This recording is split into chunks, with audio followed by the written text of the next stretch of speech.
வணக்கம் அன்பு நண்பர்களே, நான் உங்கள் அன்பு ஜோதிடன் பொன்தாமரை கண்ணன், நாமக்கல் மாவட்டம். பழனியாண்டவர் அஸ்ட்ரோ அகாடமி வழங்கக்கூடிய நீங்களும் ஜோதிடராகலாம் குருகுல வழியில் செவிவழி ஆன்லைன் வகுப்பு பகுதி 3இல் 4வது பாடமாக நட்சத்திரம் அறிமுகம் வகுப்பில் இணைந்திருக்கிறீர்கள். நட்சத்திரம் என்பது என்ன அப்படின்னு சொல்லும்போது, நட்சத்திரம் என்பது சூரியன். நட்சத்திரம் என்பது சூரியன். ஆனால் நமது சூரியன் கிடையாது. நாம் வாழக்கூடிய இந்த பூமி உருண்டையானது சூரியனை சுற்றி வருகிறது. மற்ற கோள்களும் சூரியனை சுற்றி வருகிறது. இந்த சூரியனுடைய கட்டுப்பாட்டில் நாம் இருக்கிறோம். சரிங்களா? இந்த சூரியனுடைய கட்டுப்பாட்டில் நாம் இருக்கிறோம். அடுத்தது, அங்கே விண்ணிலே நமக்கு தெரியக்கூடிய அனைத்துமே சூரியன்கள் தான். அந்த சூரியன்களை சுற்றிலும் பல கிரகங்கள் சுற்றி கொண்டிருக்கலாம். அந்த கிரகங்கள் அந்த சூரியனில் இருந்து எவ்வளவு தொலைவில் இருக்கிறதோ அந்த அளவிலே அந்த வெப்பம், குளிர் ஒரு சமநிலையோடு, இப்போ பூமியில் ஒரு குறிப்பிட்ட வெப்பம், குறிப்பிட்ட குளிர் வருது பார்த்தீங்களா? அது ஒரு சமநிலை இருக்கும். அந்த சமநிலை எந்த சூரியனில் இருந்து தள்ளி இருக்கக்கூடிய ஏதாவது ஒரு கிரகத்திற்கு இருந்தாலும் அந்த கிரகத்திலும் உயிரினங்கள் இருக்கும். அங்கே இருக்கக்கூடிய உயிரினங்கள் மனிதர்களை காட்டிலும் அறிவில் மிகுந்ததாகவோ தாழ்ந்ததாகவோ ஏதாவது ஒரு பரிமாணத்தில் இருக்கும். அது மாதிரி வேறெல்லாம் இருக்கலாம் அப்படிங்கிறத நம்ம வேதங்கள் இந்த உலகிலிருந்து அந்த உலகத்துக்கு போனாங்க, இன்னொரு உலகத்துக்கு போனாங்க அப்படின்னு சொல்றாங்க இல்லையா? அதன் மூலமாக அறிந்து கொள்ளலாம். இப்ப நட்சத்திரம் அறிமுகம் அப்படின்னு சொல்லும் பொழுது, அந்த நட்சத்திரங்கள் எல்லாம் சென்ற பதிவிலே பார்த்த பிரகாரம் கிழக்கிலிருந்து மேற்காக வானத்தில் ஒரு கோடு, கீழே இருந்து அப்படியே மேலாக போட்டு அடுத்து திரும்பவும் அடியில இருந்து அப்படியே ஒரு பூமியை ஒரு வட்டம், குறிப்பாக நிலநடுக்கோடு, பூமத்திய ரேகை என்று சொல்லக்கூடிய நிலநடுக்கோடு. அந்த நிலநடுக்கோட்டுக்கு நேர் மேலே வடக்கு தெற்காக 24 டிகிரி தூரங்களிலே இருக்கக்கூடிய அந்த நட்சத்திரங்கள் இருக்கு இல்லைங்களா? அந்த நட்சத்திரங்கள் தான் இந்த ஜோதிட பலன்களை நமக்கு ஏற்படுத்துகிறது அப்படின்ட்டு சொல்றாங்க. ஏன் அந்த நட்சத்திரங்கள் மட்டும் ஏற்படுத்துகிறது? இப்ப நம்ம சொல்றத நீங்க புரிந்து கொள்ள வேண்டும் என்பதற்காக ஒரு சின்ன பயிற்சி. ஒரு பேப்பரை எடுத்துக்குங்க, அது மேலே இருந்து கீழாக ஒரு கோடு போட்டுக்குங்க. நீங்க கிழக்கு பார்த்து அமர்ந்து கொள்ளலாம். கிழக்கு பார்த்தோ அல்லது மேற்கு பார்த்தோ அமர்ந்து கொண்டு நேர் மேலிருந்து கீழாக ஒரு கோடை வரைந்து கொள்ளுங்கள். சரிங்களா? அந்த கோட்டிற்கு இடது பக்கம் வலது பக்கம் ஒரு 2 இன்ச்சுன்னு வச்சுக்கிங்களேன். ஒரு 2 இன்ச்சு, 2.25 இன்ச்சு இந்த பக்கம், 2.25 சென்டிமீட்டர் வச்சுக்கலாம். ரொம்ப இன்ச்சு கூட வேண்டாம். 2.25 சென்டிமீட்டர் இந்த பக்கம், 2.25 சென்டிமீட்டர் வலது பக்கம் இடது பக்கம்னுட்டு ஒரு கோடு போட்டுங்க. இந்த 3 கோடுகள் இருக்கு இல்லைங்களா? அந்த கோடுகள் தான் பூமத்திய ரேகை மற்றும் கடகரேகை, மகர ரேகை. நான் அன்னைக்கு அட்சரேகை மகர ரேகைன்னு சொல்லியிருப்பேன். அது கடகரேகை மகர ரேகை. சரிங்களா? கடகரேகை என்பது ஆடி மாசத்துல சூரியன் எவ்வளவு தள்ளி ஒரு பக்கம் போகுமோ அது. மகர ரேகைங்கிறது அதுக்கு நேர் எதிர்பக்கம் சூரியன் எவ்வளவு தள்ளி போகுமோ அது. அவ்வளவுதான். அந்த கடகரேகையும் மகர ரேகையும் பூமியினுடைய சாய்வு அச்சினுடைய சாய்வு, எவ்வளவு பூமி சாய்ந்திருக்கிறதோ அதனுடைய அளவு. அப்ப அந்த ஏரியாக்குள்ளார அந்த இப்ப நம்ம நடுவில் ஒரு கோடு போட்டோம், கடகரேகை மகர ரேகைன்னு போட்டோம். அந்த கடகரேகைக்கும் மகர ரேகைக்கும் இடையிலே இருக்கக்கூடிய டிஸ்டன்ஸ்ல என்ன நட்சத்திரங்கள் இருக்கிறதோ அந்த நட்சத்திரங்கள் எல்லாம் நீங்க டாட் டாட்டா போட்டுக்கலாம். அதெல்லாம் பூமியின் மீது ஒரு ஆற்றலை தருகிறது. அது பூமியிலே இருக்கக்கூடிய நபர்களின் மீது பட்டு ஒரு விளைவுகளை உண்டாக்குகிறது அப்படின்ட்டு நாம் பார்க்குறோம். இப்போ நீங்கள் ஒரு கேள்வி கேட்கணும். நான் உங்களுக்கு ஒரு கேள்வி கேட்குறேன், நீங்களும் அதே கேள்வி எனக்கு கேட்கலாம் அல்லது யாருக்காவது கேட்கலாம். அப்போ அந்த 3 கோடு போட்டிருக்கேங்க, கோட்டுக்கு வெளியில் நிறைய நட்சத்திரம் இருக்கு, அந்த நட்சத்திரங்கள் எல்லாம் வேலை பண்ணாதுங்களா? அந்த நட்சத்திரத்திலிருந்து ஒளிக்கதிரெலாம் நமக்கு பாஞ்சி வராதா? அப்போ அந்த நட்சத்திரத்திலிருந்து வர்ற அந்த ஒளிக்கதிர்கள் எல்லாம் நமக்கு வேலை பண்ணாதா? ஏன் இந்த ஏரியாவில் இருக்கக்கூடிய நட்சத்திரங்கள் மட்டும்தான் எங்களுக்கு வேலை பண்ணும் அப்படின்னு சொல்கிறாங்க? என்ன இது விளையாட்டு? எங்கேருந்து இப்படிலாம் சொல்லிட்டு இருக்கீங்க வாய்க்கு வந்தபடி? ஒரு கேள்வி உங்களிடம் எழும்ப வேண்டும். கேள்வி எழவில்லை என்றால் திரும்பவும் முதல்ல இருந்த இந்த பதிவை கேளுங்க. திரும்பவும் முதல்ல இருந்து அந்த கடகரேகை மகர ரேகைக்கு உள்ளே இருக்கக்கூடிய நட்சத்திரங்கள் தான் வேலை பண்ணும், அதுதான் 27 நட்சத்திரங்களாக பிரிச்சிருக்காங்க, அதை தான் 12 ராசியாக பிரிச்சிருக்காங்க. அந்த கடகரேகை மகர ரேகைக்கு வெளியே இருக்கக்கூடிய வடக்கு தெற்கு பகுதிகளிலே, அதாவது அங்கே வெளியே இருக்கக்கூடிய அந்த எந்த விஷயமும் நட்சத்திரங்களும் நட்சத்திரமே கிடையாது அப்படின்லாம் நாம் சொல்கிறாங்களே, அது ஏன் அப்படிங்கிற கேள்வி உங்களுக்கு வர வேண்டும். யோசிச்சு பாருங்களேன். யோசிச்சு பார்ப்பதற்காகத்தான் திரும்ப திரும்ப இதை ஒரு கேப் விட்டு சொல்லிட்டு இருக்கேன். ஏன் சொல்லும்போது இதற்கான பதில் நமக்கு தெரியாமல் போனால் சும்மா நாம் சுற்றிக்கிட்டே இருப்போம், ரீல் ரீலாக சுற்றிக்கிட்டே இருப்போம். ஏதாவது ஒரு நம்பிக்கையின் பேரில் ஏதாவது ஒரு விஷயத்தை பண்ணிக்கிட்டே இருப்போம். அதன் மூலயமாக நல்லது நடந்துருச்சுன்னா சரி, தீயது நடந்துருச்சுனாலும் சரி, ஏதாவது ஒரு சம்பவம் நடந்தால் பரவாயில்லை, எந்த சம்பவமும் நடக்காமல் ஒன்றுமே நடக்காத ஒரு காலகட்டத்தில் நாம் ஒரு விஷயம் நடக்கும் அப்படின்னு நம்ம சொல்லிகிட்டே இருக்கோம் அப்படின்னா தோல்வியாளராக முடிந்து விடுவோம். ஏன் கடகரேகை மகர ரேகைக்கு வெளியில் இருக்கக்கூடிய நட்சத்திரங்கள் வேலை செய்வதில்லை அப்படிங்கிறத நாம் ஏதாவது ஒரு தத்துவம், அதாவது ஜோதிடம் அப்படிங்கிறது அந்த பழங்காலத்திலிருந்து பலன்களுக்காக எழுதி வைத்து பார்த்து இது மாதிரி நடக்கலாம் நடக்கக்கூடும் அப்படிங்கிற அனுமானம். அந்த அனுமானம் என்பது அந்த பலன்கள் எப்படி நடக்கிறது அப்படிங்கிறது, அதற்கெல்லாம் ஒரு ஒரு ரூல் நாம் உணர வேண்டும். ஜோதிடம் என்பது உணர்தல். ஜோதிடத்தை அறிந்தவர்களுக்கு வாக்கு சித்தி ஏற்படுவதில்லை. ஜோதிடத்தை உணர்ந்த அனைவருக்குமே வாக்கு சித்தி உண்டாகிறது. அறிதலுக்கும் உணர்தலுக்கும் வித்தியாசம் உண்டு. ஒரு ஊசி எடுத்து குத்துனா வலிக்கும் அப்படின்ட்டு நீங்கள் எழுதியிருக்கீங்கன்னு வைக்கலாமே, சரிங்களா? அதை எழுதிட்டீங்கன்னா அதை படித்தா ஊசியை எடுத்து குத்துனா வலிக்கும், தீக்குள்ளார விரலை வச்சா சுற்றும் அப்படின்ட்டு நீங்கள் எழுதி வைத்து அதை படிப்பது என்பது அறிந்து கொள்வதற்கு, ஓ அப்படியா வலிக்கும் சுடும் அப்படின்னு அறிந்து கொள்கிறோம். அதனால் நமக்கு அறிவு அதிகரிக்கும், அதில் ஒன்றும் பிரச்சனை இல்லை. ஆனால் ஊசி நம்மை ஒரு இடத்திலே குத்தும் பொழுது நாம் தீக்குள் விரலை வைத்தால் சுடும் பொழுது அப்போ நமக்கு தெரியுமில்ல, இது குத்துனா வலிக்குது, தீய தொட்டா சுடுது அப்படின்னு நமக்கு தெரியும். அங்கே எழுதி வைத்திருப்பதை படிக்கும்போது நமக்கு என்ன நேர்ந்தது, நிஜத்தில் நாம் அதை செய்யும் பொழுது, அந்த செயலில் ஈடுபட்டு செய்யும் போது என்ன நேர்ந்தது அப்படின்னம்னா, இங்கே வலி என்ற உணர்வு ஏற்படுகிறது, சுடுகிறது என்ற உணர்வு ஏற்படுகிறது. அது மாதிரி தாங்க ஒரு ஜோதிடம் அப்படிங்கிறது. அறிதல் அப்படிங்கிறது ஒரு விஷயம் இருக்கும், அதை நாம் ஆராய்ந்து புரிதல் வட்டத்திற்குள் கொண்டு வந்து விட வேண்டும்.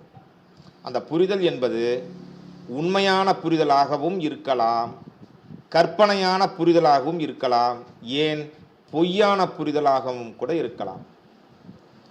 எந்த புரிதலாக இருந்தாலும் முதல்ல அடிப்படையில் நமக்கு ஒரு புரிதல் உண்டாக வேண்டும். அந்த புரிதல் சரியான புரிதல் இல்லை என்றால் அதற்கு வழிகாட்டுவதற்கு இறைவன் தயாராக வந்து விடுவான். அறிதல் அப்படிங்கிறதோடு நாம் நிறுத்திட்டோம்னு சொன்னால் அது ஒரு ஜெனரல் நாலேஜ் அப்படின்னு சொல்கிறாங்க இல்லையா, பொது அறிவு. அந்த பொது அறிவை வச்சுட்டு நம்ம என்ன பண்ண போகிறோம்? பிலாசபி, தத்துவம் பேசலாம், எனக்கு இந்த விஷயம்லாம் தெரியும் அப்படின்னு சொல்லலாம். அதான் எனக்கு தெரியுமே, அதான் எனக்கு தெரியுமே அப்படின்ட்டு கல்யாண பரிசு படத்தில் அந்த பூரி சுடுற கதை இருக்கு இல்லைங்களா, அது மாதிரி நாம் அதான் எனக்கு தெரியுமே, இந்த பாபாதிபதி இங்கே சேர்ந்து இதோடு பார்த்தால் அதான் எனக்கு தெரியுமே, திதி சூனியம், திதி சூன்யம், முடக்கராசி, அதான் எனக்கு தெரியுமே அப்படின்னு சொல்லிகிட்டே இருக்கலாமே ஒழிய பலன்களை சொல்வதற்கான அந்த தைரியம் வராது. அந்த தைரியம் பலன்களை சொல்லுவதற்கு வரணும் அப்படின்னு சொன்னா நாம் அதை புரிந்து கொள்ள வேண்டும், உணர வேண்டும். இப்ப சொல்லுங்க, மகர ரேகை, கடக ரேகை, பூமத்திய ரேகை, இதற்கு வெளியிலே இருக்கக்கூடிய நட்சத்திரங்கள் பலனளிப்பதில்லை அப்படின்னு சொல்றமே, ஏன்? எதுவா இருக்கும்? ஒருவேளை நீங்க இதை ஏற்கனவே அறிந்திருந்தவர்களுக்கு மகிழ்ச்சி, ரொம்ப மகிழ்ச்சி, அதை நீங்க ஆய்வு செய்திருக்கிறீர்கள், அதை அறிந்து விட்டீர்கள், உணர்ந்து விட்டீர்கள் என்பது மகிழ்ச்சி. அறியாதவர்கள் நிச்சயம் அறிந்து கொள்ள வேண்டும். திரும்ப திரும்ப இதுக்குள்ளாரியே சுத்திட்டு இருக்கீங்களே சார், பொன்தாமரை கண்ணன் வகுப்பு நல்லா இருக்குன்ட்டு வந்தோம், திரும்ப திரும்ப கேள்வியே கேட்டிருக்காரு, எங்கன்னா வகுப்பு அப்படின்ட்டு யாரும் நினைச்சிடாதீங்க. இப்போ நான் பேசிட்டு இருக்கிறதுக்குரிய காரணம் அந்த கேள்வி தானாகவே புரிந்துவிடும் அப்படிங்கிறது கிடையாது, நீங்கள் எல்லாருமே கண்டுபிடிச்சிருவீங்கிறது கிடையாது. ஆனால் அந்த கேள்வி கொஞ்சம் ஆழமாக உங்களுக்குள்ளார வரணும்ல, ஒரு நிமிஷமாச்சு அதை பற்றி திங்க் பண்ணும்ல. திங்க் பண்ணாதான் அது எனக்கு தெரியல அப்படின்ட்டு தெரியும், அல்லது எனக்கு தெரியும் அப்படின்னு தெரியும். பொதுவாக இந்த ஜோதிட கலை அப்படிங்கிறதுக்கு உள்ள நாம் வரணும் அப்படின்னு சொல்லும் பொழுது எனது மாணவர்களுக்கு ஒன்று கூறிக்கொள்வதற்கு ஆசைப்படுகிறேன். கொஞ்சம் கேள்விகள், நிதானமான யோசிக்கும் திறன், இதெல்லாம் ரொம்ப ரொம்ப முக்கியம்.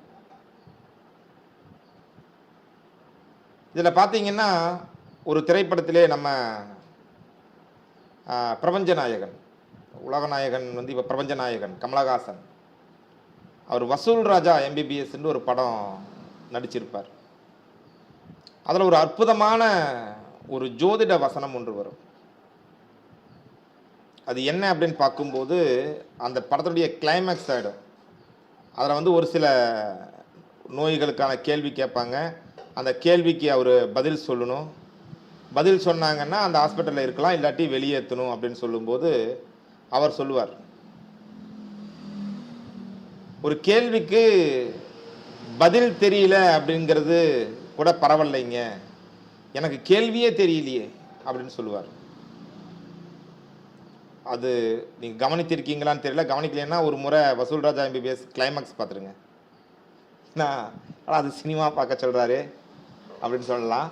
ஆனால் இது மாதிரி ஒரு சில படங்களிலே அது கிரேசி மோகனுடைய கதை வசனமாக இருக்கும்னு நினைக்கிறேன், பயங்கரமாக இருக்கும். அந்த வசனம் வந்து எனக்கு கேள்வியே தெரியலையே அப்படின்னு சொல்லும்போது எனக்கு உள்ளிருந்து பகீர்ன்ட்டு கிளம்பிச்சு.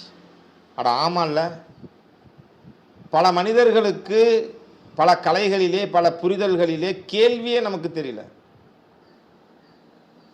என்னத்தையோ சொல்கிறாங்க. சார் நோட்ஸு கொடுங்க, நோட்ஸு கொடுங்க, புது விஷயம் அவர் சொல்லுவார், கண்டுபிடிச்சு சொல்லுவார், புது விஷயம் ஏதாச்சும் ஒன்று சொல்லுவார், குறிப்புகள் ஏதாவது சொல்லுவார் அப்படின்ட்டு சொல்லிட்டு நாம் என்ன பண்ணுறோம், அனைத்து பயிற்சிகளிலும் சேர்ந்து அந்த பயிற்சி ஆசிரியர் தரக்கூடிய புதிய விஷயங்கள் அல்ல, அவருடைய புரிதல் தளத்திலிருந்து ஏதாவது ஒரு குறிப்பு தருவார், பலன்கள் தருவார். இந்த கிரகம் சேர்ந்துச்சுன்னா இப்படி இருக்கும், அந்த கிரகம் சேர்ந்துச்சுன்னா அப்படி இருக்குன்னு சொல்லுவார். அதை எழுதி வச்சுக்கிட்டு நாம் பலன் சொல்லிடலாம் அப்படிங்கிற அளவிலேயே நாம் எல்லாம் சென்று கொண்டிருப்போம்.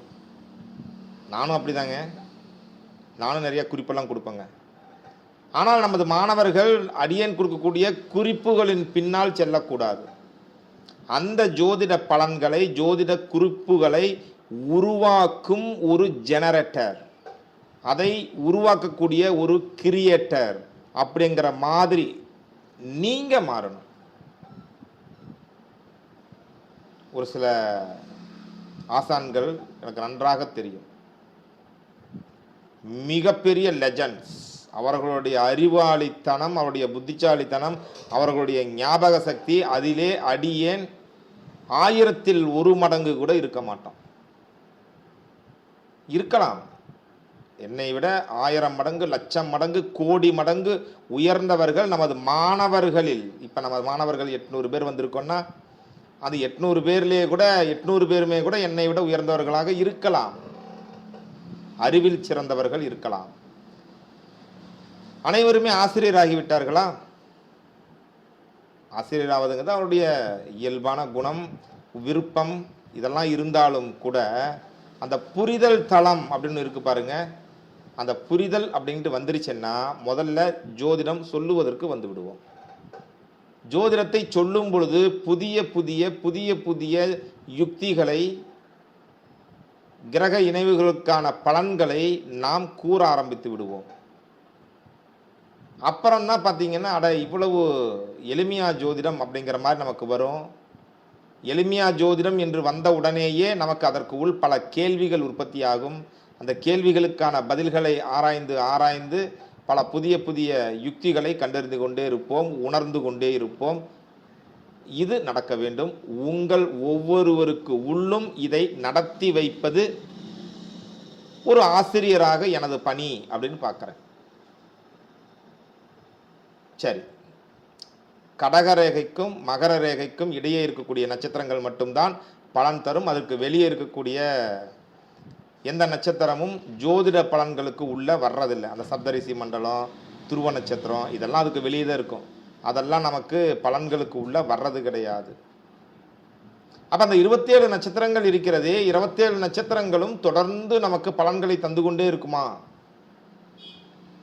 ஒரே சந்தர்ப்பத்திலே 27 நட்சத்திரங்கள்ல இருந்து அதாவது பூமியை சுற்றி இருக்கக்கூடிய அனைத்து நட்சத்திரங்களிலும் இருந்துமே ஒரு ஒளி வரும். அந்த ஒளிகள் பூமியின் மீது தொடர்ந்து பட்டு கொண்டு தான் இருக்கும். அதில் 27 நட்சத்திரங்களை மட்டும்தான் நாம் ஒரு லைன் அப் பண்ணி வச்சுருக்கோம். அந்த 27 நட்சத்திரங்களும் தொடர்ந்து இயங்கி கொண்டே இருக்குமா அப்படிங்கிறது இரண்டாவது கேள்வி. நட்சத்திரம் அறிமுகம் தானே, நட்சத்திர அறிமுகமா நட்சத்திரம் கேள்வியா அப்படிங்கிற அளவில் தலைப்பு மாறும்படி நீங்கள் உணரலாம். ஆனால் கேள்வியை யோசிங்க. அப்போ அந்த 27 நட்சத்திரங்களும் தொடர்ந்து நமக்கு பலன் தந்து கொண்டே இருக்குமா? அஸ்வினி நட்சத்திரம் வருடத்தினுடைய 365 நாளும் இயங்கிக் கொண்டே இருக்குமா?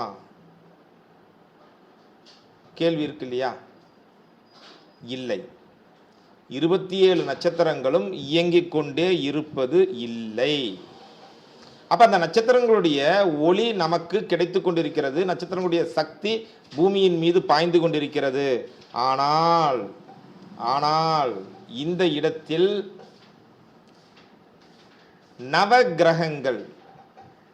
நவக்கிரகங்களிலே முதன்மையான தாயும் தந்தையுமாக இருக்கக்கூடிய சூரியன், சந்திரன், அடுத்தது பார்த்தீங்கன்னா குஜாதி ஐவர்னா செவ்வாயோடு சேர்ந்த ஐவர்,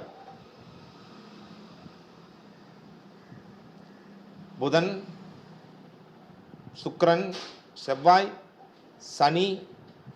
குரு, சனி. இந்த 5 கிரகங்கள், ராகு, கேது, நிழல் கிரகங்கள், அப்படி அச்சு, அதாவது அது ஒரு பாயிண்ட், சரிங்களா? ஒரு லேசர் பாயிண்ட் அடிக்கிறோம் இல்லையா, இந்த லேசர் வெளிச்சம் விழுது ஒரு இடம் அப்படின்னு சொல்றோம் இல்லையா, அது மாதிரி அது ஒரு பாயிண்ட். அந்த பாயிண்ட் இருக்கு இல்லைங்களா, அது 2 சூரியன், சந்திரன், அப்புறம் 5 கிரகங்கள், மொத்தம் 9 நவக்கிரகங்கள் ஆச்சுங்களா.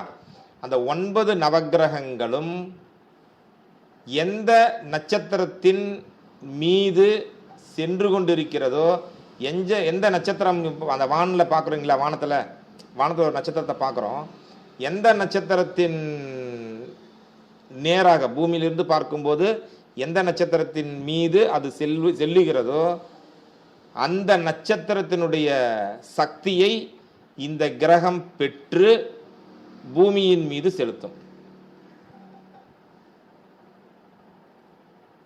புரிந்து கொள்ள முடிகிறதா? மீண்டும் ஒரு முறை சொல்கிறேன். நட்சத்திரங்களிலே இருந்து அந்த சக்தி தொடர்ந்து வந்து கொண்டுதான் இருக்கும். அது செயல்படுமா அப்படின்னு சொல்லும்போது செயல்படாது. அந்த நட்சத்திரங்களின் சக்தி பூமியின் மீது செயலுக்கு வர வேண்டும் அப்படின்னு சொன்னோம்னா, இந்த நவக்கிரகங்கள் எந்த நட்சத்திரத்தின் மீது நவக்கிரகங்கள் சென்று கொண்டிருக்கிறதோ அந்த நட்சத்திரத்தினுடைய அந்த சக்தியை பெற்று பூமியின் மீது அந்த கிரகம் செலுத்தும். எந்த கிரகம் எந்த நட்சத்திரத்தின் மீது செயல்பட்டு சென்று கொண்டிருக்கிறதோ அந்த நட்சத்திரங்கள் மட்டும்தான் இயங்கிக் கொண்டிருக்கும். மிச்ச நட்சத்திரங்கள் எல்லாம் சும்மா சக்தியை கொடுத்து கொண்டிருக்கும், அவ்வளவுதான். அதனுடைய சக்தியினால் எந்த விதமான அசைவுகளோ எந்த விதமான சலனங்களோ பூமியில் ஏற்படுவது இல்லை. அப்போ ஒரு நட்சத்திரத்திலே இருந்து ஒரு குறிப்பிட்ட சக்தி வரும்.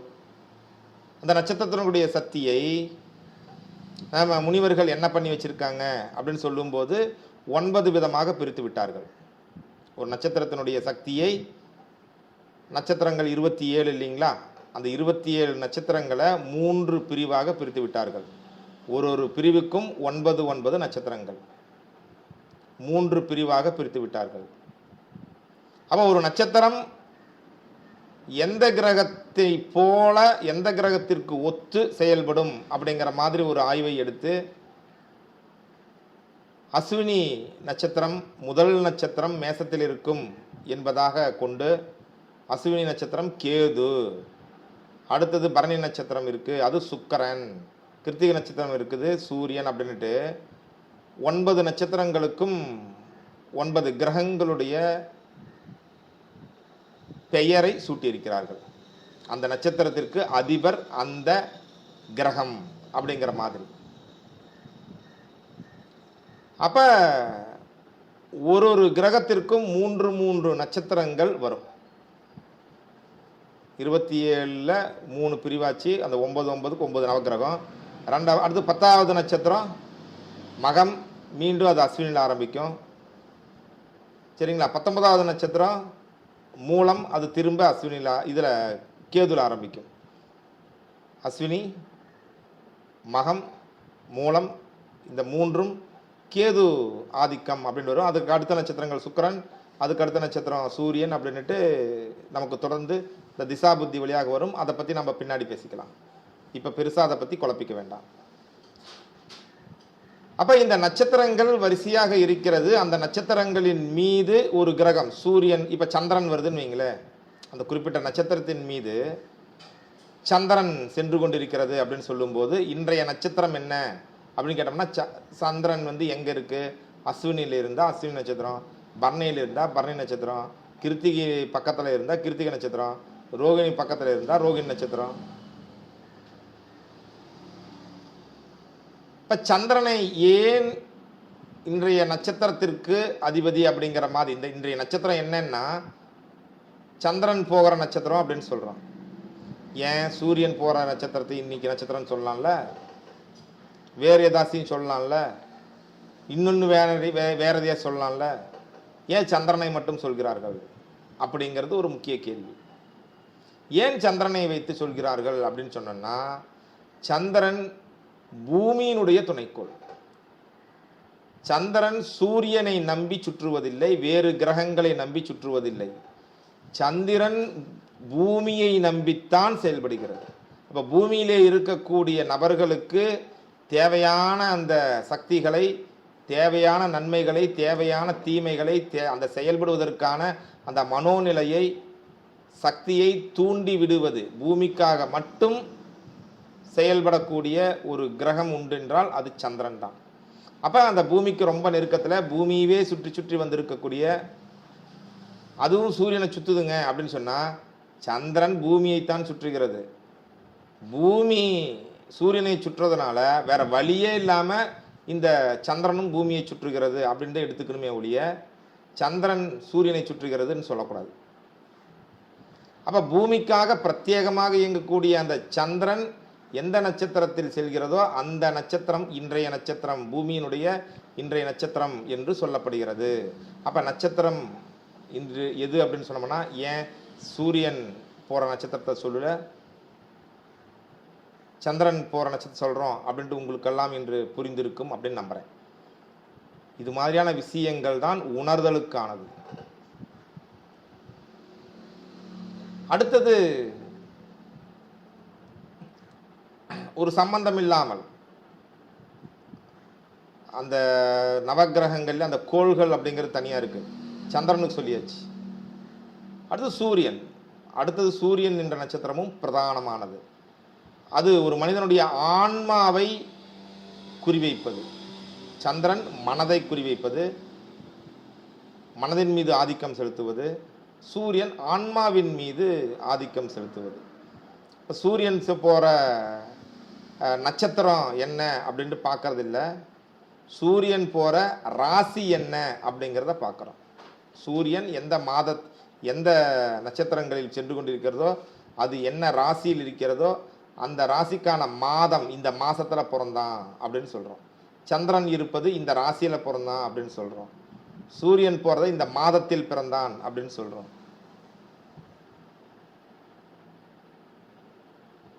மற்றபடி அந்த கிரகங்கள் எந்தெந்த நட்சத்திரத்தின் நேராக பயணித்து கொண்டிருக்கிறது அப்படிங்கிறத கண்டறிந்து தான் இந்த நட்சத்திரத்தின் இத்தனாவது டிகிரியில் இத்தனாவது பாதத்தில் இந்த குறிப்பிட்ட கிரகம் சென்று கொண்டிருக்கிறது அப்படிங்கிறத அந்த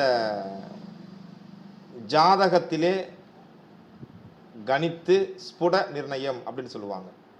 ஜாதகத்தில் நீங்கள் பார்த்தீங்கன்னா ஒரு கிரகத்தினுடைய பேர் போட்டு இந்த நட்சத்திரத்தில் இருக்குது, இத்தனாவது பாதத்தில் இருக்குது, இந்த டிகிரியில் இருக்குது, இந்த கலை இந்த பாகையில் இருக்குது அப்படின்னு போட்டிருப்பாங்க. இது நட்சத்திரங்களுடைய பயன்பாடு எதுக்கு அப்படிங்கிற புரிஞ்சிக்கிறதுக்கு இது வேணும்.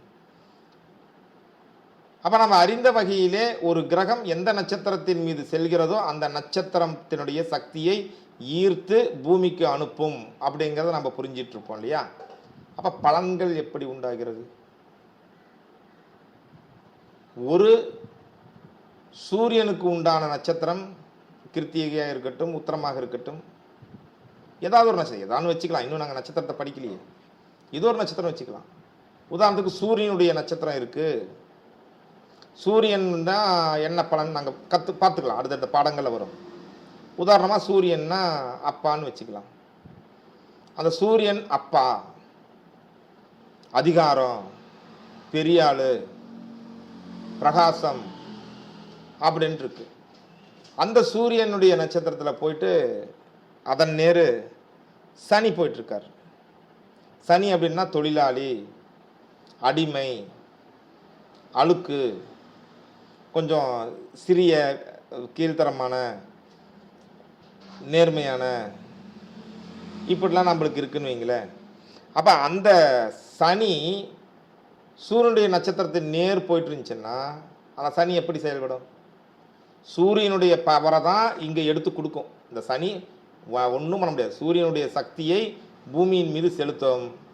ஆனால் அந்த சக்தி சனி அப்படிங்கிற ஒரு கண்ணாடி, அதாவது அந்த நவக்கிரகங்கள் எல்லாமே ஒரு கண்ணாடி மாதிரி, அங்கே இருந்து வரக்கூடிய அந்த ஒளியை உள்வாங்கி இது தன்னுடைய நிறத்திற்கு ஏற்ப மாற்றி ப்ளூ கலர் ஒளியாக விடும். சூரியன் தான் ஒளியுடைய பிரதானம். ஆனால் அது சனிங்கிற கண்ணாடிக்குள்ளார புகுந்து இந்த கண்ணாடி என்ன கலரில் இருக்கோ அந்த கலரில் அந்த ஒளியை உமிழ்கிறது. இப்போ பார்த்தீங்கன்னா சூரியன் அதிகாரம், இவங்க அடிமை. அதிகாரம் மிக்க பதவிகள் கிடைக்கும். சூரியன் உயர்ந்த, இவர் கடினமான உழைப்பாளி, உயர்ந்த இடத்துல இவர் வேலைக்கு போய் நல்ல அடிமையாக ஒர்க் பண்ணி இருப்பார், கௌரவமாக இருப்பார். இது மாதிரி அங்கே இருக்கக்கூடிய பலனை சனியுடைய தகுதிக்கு ஏற்ப கன்வெர்ட் பண்ணி நாங்கள் சொல்லணும். அப்போ செயல்படுத்துவது யார்? கிரகங்கள். செயல்பாட்டுக்கான அந்த சோர்ஸ் எனர்ஜி அதை கொடுக்கறது யார்? நட்சத்திரங்கள். இப்போ நட்சத்திரங்களில் இருந்து ஒரு சக்தி கிளம்பி நவக்கிரகங்கள் நவக்கிரகங்கள் வழியாகத்தான் நட்சத்திரங்கள் செயல்பட்டாக வேண்டும், வேறு வழி இல்லை. ஒரு கிரகம் ஒரு நட்சத்திரத்திலிருந்து அடுத்த நட்சத்திரத்துக்கு போயிடுச்சுன்னா அதுக்கு முதல் நட்சத்திரம் அமைதியாக இருந்துடும். வேற ஏதாவது ஒரு கிரகம் வரும்பொழுது தான் அந்த நட்சத்திரத்தினுடைய ஆற்றல் பேசுமே ஒழிய மற்ற நேரங்களில் இது பேசவே பேசாது அப்படிங்கிறத நம்ம எடுத்துக்கொள்ள வேண்டும். இப்போ நீங்கள் ஒரு சில விஷயங்கள் எழுதிக்கிங்க. இது கொசுறு விஷயம், அதை நம்ம உபயோகப்படுத்திக்கலாம். எப்படி அப்படிங்கிறத சொல்லலாம். முதல்ல தலைப்பு எழுதிக்கிங்க. ஒரு பேப்பரில் மேலே இருந்து எழுதிட்டிங்கன்னா கீழே ஒரு 27 நட்சத்திரங்கள் எழுதுறதுக்கு 27 லைன் வேணும். அதனால் அந்த பேஜ் நீங்கள் அப்படி அலைன்மெண்ட் பண்ணிக்கிங்க. தலைப்பு நட்சத்திர அதி தேவதைகள். நட்சத்திர அதி தேவதைகள். அஸ்வினி, அஸ்வினி நேரு, ஒரு இன்ச்சு காலி விட்டு சரஸ்வதி அப்படின்னு எழுதிக்கங்க. அஸ்வினி, அஸ்வினி நட்சத்திரத்தினுடைய அதிதேவதை சரஸ்வதி. பரணி, துர்கை. கிருத்திகை, கிருத்திகை அக்னி. கிருத்திகை அக்னி. ரோஹிணி, ரோஹிணி பிரம்மன். ரோகிணி பிரம்மன். மிருகசீரிசம், மிருகசீரிடம், மிருகசீர்சம், மிருகசீருசம், இப்படியெல்லாம் நிறைய சொல்லுவாங்க. மிருகசீரிடம் அப்படிங்கிற மாதிரி நான் போட்டுட்ருப்பேன். நீங்கள் சீரிடம்னு போட்டாலும் சீரிசம்னு போட்டாலும் எல்லாம் ஒன்று தான். மிருக சிர்ஷா அப்படின்னு போடுவாங்க. மிருக சிர்ஷா அப்படிம்பாங்க சமஸ்கிருதத்தில். சமஸ்கிருத பேர் எனக்கு மறந்துடுது அடிக்கடி, அதனால் தமிழ்லேயே நம்ம போகலாமே. மிருகசீரிஷம் பிரம்மன், சாரி ரோஹிணிதா பிரம்மன். மிருகசீரிஷம் சந்திரன், சந்திரன். அடுத்தது திருவாதிரை. திரு ஆதிரை, திருவாதிரை சிவன். இந்த சிவனில் கூட பார்த்தீங்கன்னா ருத்ரன் அப்படின்னு சொல்லுவாங்க இல்லையா, அது மாதிரியான சிவன். சிவன் பரமசிவன் எப்படியும் போட்டுக்கலாம். அடுத்தது புனர்பூசம். புனர்பூசம் அதிதி, அதிதி. பூசம், பூசம் பிரகஸ்பதி. பூசம் பிரகஸ்பதி. பிரகஸ்பதினா குரு பகவான். அவர் அங்கேயே இங்கே வந்துடுறாரா பூசத்துக்குன்னா? எஸ், பிரகஸ்பதின்னு எழுதிக்கங்க. ஆயில்யம், ஆயில்யம் ஆதிசேஷன். ஆயில்யம் ஆதிசேஷன். மகம், மகம் சுக்ரன். மகம் சுக்ரன். பாருங்க, பிரகஸ்பதி வந்தார் குரு, அடுத்து சுக்கிரனும் வந்துட்டார். அடுத்தது பூரம். பூரம் பார்வதி. பூர நட்சத்திரம் பார்வதி. அடுத்தது உத்திரம். உத்திரம் நட்சத்திரத்தையும் உத்திரம் உத்தரம் அப்படின்னு ரெண்டு மாதிரி சொல்லுவாங்க. உத்தரம் உத்திரம் சொல்லுவாங்க. நான் உத்திரம் அப்படின்னு சொல்கிறேன். எல்லாம் சரிதான். உத்திரம் அப்படிங்கிறது தான் மிகச்சரியான வாக்கியமாக இருக்குது. ஊ இத்து ராயும் உத்திர, உத்திர இம் உத்திரம் அப்படிங்கிறது. அடுத்தது உத்திரம் நட்சத்திரத்துக்கு சூரியன். சூரியன். அடுத்து அஸ்தம். அஸ்தம், அஸ்தம் கூட ஆ இஸ்தாயம் அப்படின்னு போடுவாங்க. ஹா வடமொழி எழுத்து ஹா போட்டு ஹஸ்த அப்படின்னு சொல்லுவாங்க. ஹஸ்த அப்படின்னா கை, அஸ்தம்னாலும் கை தான். இது சாஸ்தா, சாத்தான், சாத்தான் அப்படின்னு சொல்லக்கூடிய சாஸ்தா. சாஸ்தா அப்படின்னு போடுங்க. சாஸ்தா அப்படின்னு சொன்னோம்னா நல்ல வார்த்தையாக தெரியும். சாத்தான் அப்படின்னா ஏதோ பேய் மாதிரி தெரியும். ஆக்சுவலாக சாத்தானுங்கிறது பேய் கிடையாது, பூதம் கிடையாது. சாத்தான் அப்படிங்கிறது ஒரு கடவுளுடைய இறுதி கட்ட வடிவம், துணை கடவுள்கள். அந்த சாத்தான் வழிபாடெல்லாம் நாம் அந்த குட்டிச்சாத்தான் படமெல்லாம் வந்து மோடி மஸ்தான் அதுதான் அந்த வேலையெல்லாம் சாஸ்தா மஸ்தான் இதெல்லாம் ஒரு குறிப்பிட்ட ஏவல் தெய்வங்கள் சொல்கிறத உடனே செஞ்சிடற தெய்வங்கள். அதனால் அது நம்ம தீய தெய்வம் அப்படின்னு நம்ம நினச்சிட்ருக்கோம். ஆக்சுவலாக அது உண்மை கிடையாது. சாத்தான் நல்ல தெய்வமே. சித்திரை நட்சத்திரம் விஸ்வகர்மா. சித்திரை விஸ்வகர்மா. சுவாதி சுவாதி வாயு. சுவாதி வாயு. விசாகம் விஷாகம். குமரன். குமரன்னா முருகப்பெருமான். விசாகம் குமரன் முருகப்பெருமான். அனுசம் லக்ஷ்மி. அனுசம் லக்ஷ்மி மகாலட்சுமி. கேட்டை. கேட்டை இந்திரன். கேட்டை நட்சத்திரம் இந்திரன். மூலம். மூலம் நட்சத்திரம் அசுரர். சுரர்னா தேவர்கள், அசுரர்னா அதற்கு எதிரானவர்கள். இப்போ ராட்சசன் அப்படின்னு எடுத்துக்கலாம். அசுரர். பூராடம். பூராடம் வருணன். பூராடம் வருணன். உத்திராடம். உத்திராடம் கணபதி விநாயகர். உத்திராடம் கணபதி விநாயகர். திருவோணம். திருவோணம் திருவோணம் மகாவிஷ்ணு. திருவோணம் விஷ்ணு மகாவிஷ்ணு. அவிட்டம். அவிட்டம் வசுக்கள். வசுக்கள் அப்படிங்கிறது அஷ்டவசுக்கள் அப்படின்னு சொல்லுவாங்க.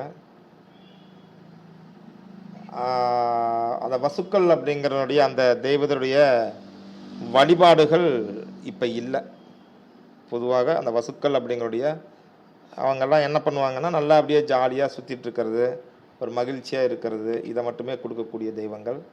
அந்த வசுக்கள் வழிபாடுங்கிறது இப்போ நம்ம பகுதியில் தமிழ்நாட்டிலேயும் இந்தியாவிலேயும் எங்கேயும் இருக்கிற மாதிரி காணோம். ஆனால் வசுக்கள் அப்படிங்கிறது அஷ்டவசுக்கள், அதை பற்றி நீங்கள் பார்த்துக்கலாம். அடியனுடைய 27 நட்சத்திரங்களும் தேவதைகளும் அப்படின்ட்டு ஒரு வகுப்பு. அந்த வகுப்பு ஒரு மாத வகுப்பு. ஒவ்வொரு நட்சத்திரத்தை பற்றியும் ஒரு 3/4 மணி நேரம் 1 மணி நேரம் போகும். அது ஒரு பெரிய வகுப்பு. அதிலெல்லாம் அந்த வசுக்கள் பற்றிலாம் விரிவாக அந்த ஒட்டுமொத்தமாக இங்கே இருக்கக்கூடிய தெய்வங்கள், ஒரு சில தெய்வங்கள் அங்கே மாறுதலாக இருக்கும். அது வேறு சப்ஜெக்டு. இதில் நிறைய கேள்விகள் இருக்குது. இன்னும் உயர்நிலைக்கு போகணுன்னா நீங்கள் அதை எடுத்துக்கொள்ளலாம். ஆனால் கற்றுக்கொள்வதற்கு இதுதான் சரிங்களா. வசுக்கள் அவிட்டம் வசுக்கள். அது சதயம். சதயம் யமன். சதயம் யமன். பூரட்டாதி. பூரட்டாதி நட்சத்திரம் குபேரனுடையது. பூரட்டாதி குபேரன். உத்திரட்டாதி. உத்திரட்டாதி காமதேனு. உத்திரட்டாதி நட்சத்திரம் காமதேனு. அடுத்து ரேவதி. ரேவதி நட்சத்திரம் சனி. ரேவதி சனி. இந்த ரேவதிக்கு பூஷன் அப்படின்ட்டு ஒரு தேவதையும் சொல்வதுண்டு. பூஷன் அப்படின்னு சொன்னோம்னா பூச நட்சத்திரத்துக்கு அதிபதியாக இருக்கக்கூடிய சனி, பூஷன் அப்படின்னு சொன்னால் சனி அப்படிங்கிற அளவிலே இங்கே அதிதேவதை சனி என்றும் வைக்கப்பட்டிருக்கிறது. இப்போ இதை எப்படி நீங்கள் பயன்படுத்தலாம்? இப்போ நீங்கள் இதெல்லாம் சொன்னீங்க சார், இதை எப்படி நம்ம பயன்படுத்த போகிறோம் அப்படின்னு சொல்லும்போது, ஒரு குறிப்பிட்ட நட்சத்திரத்தில் உங்களுடைய ஜாதகத்திலே எந்தெந்த கிரகங்கள் எந்தெந்த நட்சத்திரத்தில் இருக்கிறது அப்படின்னு பாருங்கள். அந்தந்த கிரகங்கள் உங்களுடைய லக்னத்துக்கு என்னென்ன பாவங்கள் அப்படின்னு பாருங்கள். அந்த பாவங்கள் இயங்க வேண்டும் என்றால் அந்த பாவ அதிபர்கள் அமர்ந்த இந்த நட்சத்திர தேவதைகள் அதிதேவதைகளை வணங்குங்கள். வணங்குனீங்க அப்படின்னு சொல்லும்போது அந்த பாவம் இயங்கி அந்த பாவம் சார்ந்த நற்செயல்களை அதிகமாக பெறலாம், தீமைகளை குறைவாக பெறலாம். பரிகாரம் இன்னும் ஜோதிடரே ஆகலை.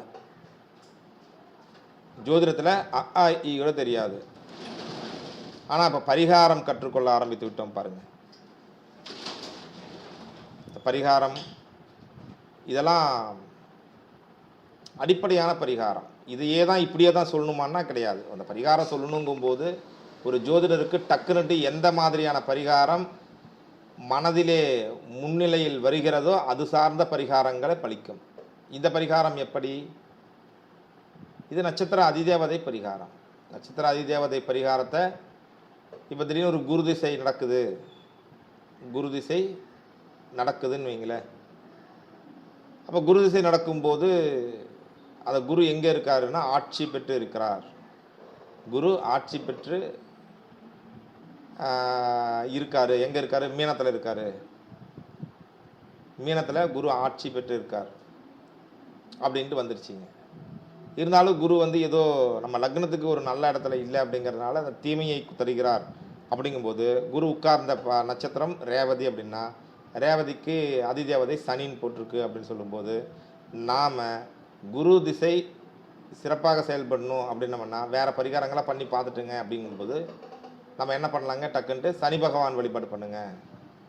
குருவுக்காக தானே பண்ணுறோம். அப்போ வியாழக்கிழமை அன்னைக்கு சனி பகவானை கும்பிடுங்க அப்படின்னு நம்ம சொல்லும்போது அவர்கள் வியாழக்கிழமை அன்னைக்கு, வியாழக்கிழமை என்பது குருவுக்கானது, சனியை வணங்குவது குரு அமர்ந்த நட்சத்திர அதிபர் சனி. அதை நாங்கள் வணங்கும்போது இந்த சனி பகவான் ரேவதி நட்சத்திரம் மூலயமாக அந்த குருவுக்கு நல்ல அலைவரிசைகளை குருவுக்கு ஆதரவான அலைவரிசைகளை அனுப்பி அந்த குரு நமக்கு அந்த நல்ல ஆதரவான அலைவரிசையாக மாறுதுன்னு வைங்களேன். அதை நம்முடைய அப்சர்வேஷனில் சிறப்பான முறையில் நம்ம எடுத்துக்கொள்வதற்கான வாய்ப்பு இருக்கிறது. இந்த பரிகாரத்தை தனி நோட் இது மாதிரி அப்பப்போ ஏதாவது பரிகாரம் சொல்கிறேன்னு வைங்களேன், அந்த பரிகாரங்கள் குறிப்புகள் அதை தனியாக எழுதுறதுன்னா இந்த நோட்ஸை மட்டும் நீங்கள் இன்னொரு நோட் எக்ஸ்ட்ராவாக, அதாவது பாடங்கள் எழுதுவதுங்கிறது ஒரு நோட் வச்சுக்கலாம். அது பெரிய நோட்டாக எடுத்துக்கங்க. இன்னொரு சின்ன ஒரு 40 பக்க நோட்டு 50 பக்க நோட்டில் இது மாதிரி கொடுக்கக்கூடிய சிறப்பு குறிப்புகள் இதை மட்டுமே எழுதுகிற மாதிரி பண்ணிக்கோங்க. இந்த சிறப்பு குறிப்புகள்லாம் பொறுத்த மட்டில் அடியனுடைய ஜோதிடம் சொல்லி அந்த பயிற்சி போயிட்டுருக்கும்போது டக்குன்னுட்டு அது சொல்ல வேண்டிய கட்டாயம் வர்ற மாதிரி ஜோதிட பாடம் போயிட்டு இருந்துச்சுன்னா அதை நாம் சொல்ல போகிறோம். அது மாதிரி சொல்லுறத நீங்கள் மிஸ் பண்ணாமல் போடுங்க. பரிகார வகுப்புன்ட்டு தனியாக கிடையாது. ஜோதிடம் சொல்லி கொடுத்து அது பயிற்சி போயிட்டுருக்கும் போதே இடையிடையே தேவைப்படக்கூடிய இடத்திலே அந்த பரிகார சூட்சுமங்களும் சொல்லப்படும். அதை நீங்கள் பயிற்சி செய்து கொள்ள வேண்டும் நண்பர்களே. அடுத்தது 27 நட்சத்திரங்களுக்கும் ஒரு சின்ன அந்த பலன்கள் பற்றிய சின்ன குறிப்புகள் என்னங்கிறத பார்த்துட்டு அடுத்தது தான் இந்த பகுதி முடியும். அப்போ பகுதி 3 என்பது 27 நட்சத்திரங்களுக்கும் தனித்தனியாக பதிவுகள் வரும். காத்திருந்து நிதானமாக அனைத்து நட்சத்திரத்தினுடைய அந்த பலன்களையும் அனுகிரகத்தையும் எழுதி கொள்ளுங்கள். எழுதுவது என்பது மிக பிரதானமான ஒரு முறையாக இருக்கும். இந்த 27 நட்சத்திரங்களுக்கான பலன்களை கொஞ்சம் மனசில் உள்வாங்கி கொண்டீர்களானால் பலன்கள் சொல்வது மிக எளிமையாக இருக்கும் நண்பர்களே. அடுத்த பாடத்தில் சந்திக்கலாம். நன்றி.